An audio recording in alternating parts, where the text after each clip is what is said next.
तभी उसकी दृष्टि पड़ी एक गली में, और वो गली जा रही थी नंद भवन की ओर। नंद भवन से नन्हे से बालक, नन्हे से सांवरे सलोने ठाकुर जी, छोटी सी धोती पहनी है, हाथन में पद्म राग के कड़ूला पहने, गले में कौस्तुभ मणि पहनी है, सुंदर घुंघराले केशन को गूंथ करके यशोदा मैया ने ऊपर सुंदर मोतीन से लड़ बांध करके वहां में एक मोर पीछ लगायो भयो है। नन्हे से ठाकुर जी इतनी व्याकुल भरी दृष्टि से देख रहे हैं उस फल बेचने वाली को कि कहीं चली ना जाए, वहां से पहले मैं जाके आते फल ले लूं। ठाकुर जी के उस रूप को देखते ही वो फल बेचने वाली वहीं रुक गई, देखने लगी सुंदर से ठाकुर जी को। ठाकुर जी बाके सामने जाके खड़े है गए, उसने अपने फल की डलिया नीचे रखी। ठाकुर जी फल देख रहे हैं कौन से लेने। अब उंगली करके ठाकुर जी करें जेवारो दे दो, जेवारो दे दो, ये दे दो, ये दे दो, करते करते करते पूरी डलिया ही कह दी, बोले सबरी दे दो। गोपी बोली अरे लाला ये सब ऐसे ही ले जाएगो, कछु देगो ना मोकू।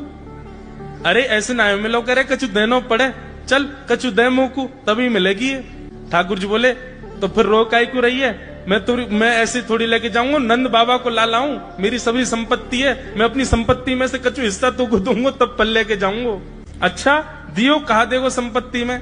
तो जितने गेहूं ठाकुर जी भर के लाए वहां में से केवल एक बचो ठाकुर जी के हाथ में, और ठाकुर जी मुट्ठी खोल के वो एक गेहूं ले में, और बड़े संकोच वश कि अब एक ही बचो कहा करूं, ले जी है।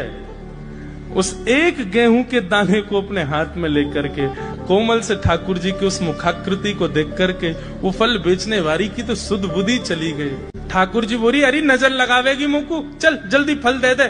बोले फल दे तो तुम, लेके कैसे जाओगे, 4 आम के बराबर के तो तुम स्वयं हो, एक आम के ऊपर एक ऐसे 4 खड़े कर दूं तो इतने बड़े तो तुम खुद ही हो, कैसे लेके जाओगे। ठाकुर जी बोले बड़ी चिंता। तभी गोपी ने की अच्छा आओ। ठाकुर जी को हाथ पकड़ करके उनकी कारी कमरी खोली, उनकी पीताम्बरी ने ढीली करी, और ठाकुर जी के कछु फल तो कमरिया में बांध दिए, कछु पामन में बांध दिए, कछु हाथन में बाजूबंद बना के बांध दिए, कछु गरे में लटकाए दिए। ऐसे कपड़ान में फल भर भर के ठाकुर जी के पूरे अंग में फल लटका दिए।